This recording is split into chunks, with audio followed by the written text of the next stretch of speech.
Yeah, so he took offense to you talking to him, or because he hung around. Always. He likes people that to bow down. The beef between Dillon Brooks and LeBron James just got way more intense, and it escalated fast. After dropping 33 points on the Lakers, Brooks crossed the line. With cameras rolling, he went right at LeBron and mocked him using LeBron's own celebration. Since when is Dillon Brooks a bucket? This dude hit 10 shots in a row against LA in LA. Since when is villain a bucket? So maybe you heard that. If you're watching this, you can see it. Like, LeBron is still talking to the Suns, and JJ does not look amused at all.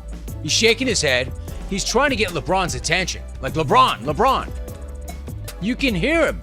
So, JJ, if you're watching on the stream, he had to call timeout. He had to call timeout because LeBron was ignoring him. LeBron wouldn't listen. LeBron was too caught up and hooked, either in just kind of grab-assing with Phoenix or hooked by all the junk they were talking. Then came a twist nobody saw coming. LeBron fired back, and everything exploded from there. Let's break it down. December 1st, 2025. The Lakers were riding a 7-game win streak and feeling unstoppable at crypto.com arena. LeBron James was back after missing a game while dealing with sciatica, a lingering lower back issue that had already sidelined him earlier in the season. The Suns came to town, and on paper, it looked like just another routine win for the Lakers. But that's not what happened. What followed shocked the entire NBA. This wasn't just a loss. It reignited one of the most heated rivalries in recent memory. Phoenix didn't just beat the Lakers. They ran them out of the building, winning 125-108. And at the center of it all was Dillon Brooks, the NBA's self-styled villain. The guy known for getting under superstar skin. This time, he wasn't just poking the bear. He was daring it, smiling the whole time, and calling for smoke in front of everyone. Obviously, you and LeBron have a history. What was going on in the bench there with him and you? I'm a competitor, man. I don't really like to smile and giggling and all that. Yeah, so he took offense to you talking to him, or because he hung around? Always. He likes people that to bow down. I don't bow down. Before the chaos really started, there's one key detail you need. Devin Booker, Phoenix's franchise player, left the game just 10 minutes in with a right groin strain. Normally, that's a disaster. Your best player goes down on the road against a red-hot Lakers team. But Dillon Brooks saw opportunity. The spotlight swung his way, and he grabbed it.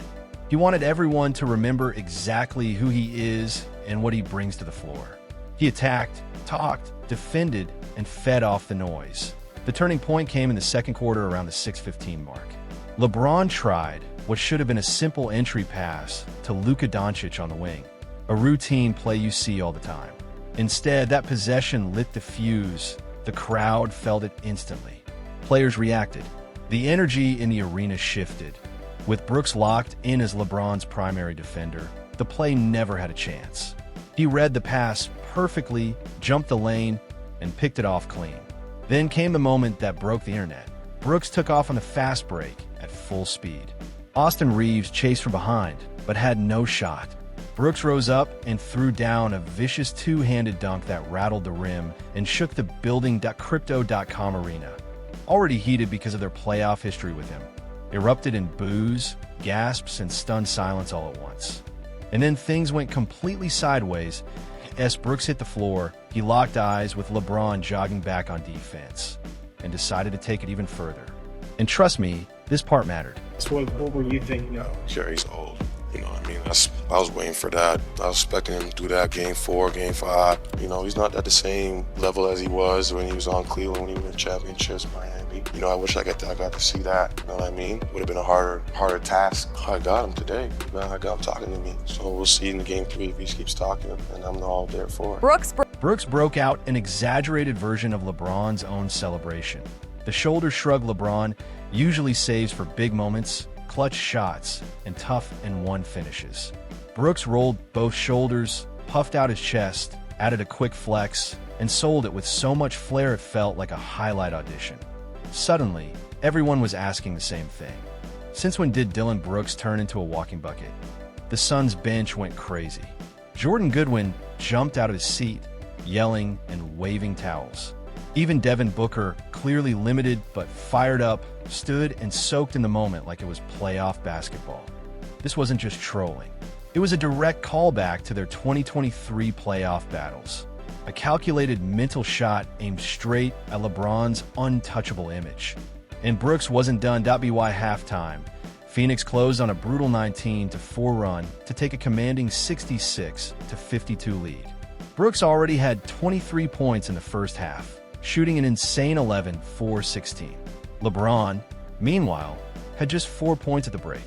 The frustration was written all over his face in every timeout and huddle, disbelief in his own building. But the moment that truly went viral, racking up over 5 million views in hours, came late in the third quarter. With under a minute left and the Suns up 21, a mandatory timeout was called at the 58-second mark. Both teams headed to their benches, and that's when LeBron made what many saw as a critical mistake, that he slowed down, cracked a smile, exchanged light banter with Jordan Goodwin, a former Summer League teammate, and even nodded toward the injured Booker on the Suns sideline. What started as a quick laugh over an old memory instantly rubbed Dillon Brooks the wrong way. From across the floor, Brooks saw that smile as disrespect. In his world, comfort equals weakness, and complacency, that's the one thing he refuses to tolerate. But Dillon Brooks was saying, okay, I'm going to poke the bear. I'm going to poke the bear. You've played against LeBron, what, in 3 different playoff series? Kendrick, what do you make of this? Well, first of all, I love it, right? But he didn't poke the bear, okay? He didn't poke the bear. He didn't poke the bear at all. This is a picture right here. He poured honey on him. That's what Dillon Brooks did. He poured honey. He poured honey on himself because that bear's coming. After the game, Dillon Brooks didn't dodge the moment at all. He made it clear how he felt about LeBron smiling and laughing on the court. During the game, Brooks snapped from across the floor, his words drowned out by the crowd, but the message still came through. Social media lip readers quickly jumped in, catching phrases like, "What you laughing at?" and "Keep that same energy," clearly directed at LeBron. LeBron looked surprised for a split second, then flipped the switch. He turned sharply and marched straight toward the Suns huddle like he'd had enough. His frame looked massive as he pointed with one hand and talked with the other, every motion sharp and intense. Brooks didn't back down. He leaned forward, matched the energy, and stared LeBron down. LeBron responded with a slight head tilt and raised eyebrow, body language saying, "I've been here before." Lakers guards Gabe Vincent and Dalton Connect rushed in, playing peacemaker before things got out of hand. They put hands on LeBron's shoulders, guiding him back toward the bench as referees hovered nearby. Warnings were issued, no whistles blown, and that decision only fueled the viral moment even more. Here's the part people can't stop talking about. Head coach J.J. Redick was furious on the sideline. You could see him yelling and waving, trying to pull LeBron back into the game plan. But LeBron was locked in, fully focused on Brooks and the Suns bench. Let that sink in. LeBron James, for championships, for MVPs, the NBA's all-time leading scorer, was so heated by Dillon Brooks that his own coach couldn't even get his attention during a blowout loss. Redick had no choice but to call a timeout, not for strategy or adjustments, but just to stop the trash talk with Phoenix. After the game, reporters asked Brooks why LeBron seemed so agitated. Brooks answered like a true villain, explaining why LeBron always reacts to his style, why it gets under his skin, and why he has no plans to change.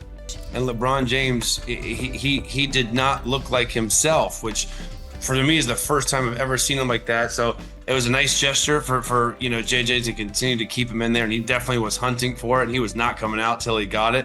This just felt like the first like step up on the way out, and like kind of catering to his legacy instead of focusing on this season in the game that was already over. And there was this really weird moment in the game toward the end of the third quarter too, involving both LeBag and Villain, where LeBag seemed more interested in bagging it up with the Suns bench because he somehow got hooked by the bench. There was a lot of trash talking going on, and he seemed to be more concerned about what he had to say to that bench than actually playing the game. But to really feel the weight of his words, especially when he said, "I don't bow down, you have to know the history."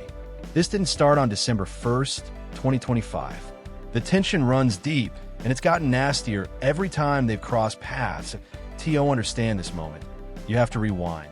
The LeBron James, Dillon Brooks beef traces all the way back to the 2023 NBA playoffs. That first-round matchup between the Memphis Grizzlies and the Los Angeles Lakers lit the fuse. Before the series even tipped off, Brooks went on record saying he loved poking bears, a clear shot at LeBron. He painted him as the aging alpha, daring him to prove something. Brooks doubled down, saying he doesn't respect anyone until they come out and drop 40 on him. That wasn't just trash talk. It was a nationwide challenge, blasted across ESPN, radio shows, and every debate desk that mattered. And that's where all of this really began. If you enjoyed this breakdown, make sure to like, subscribe, and tap the screen to watch the next video waiting for you right now.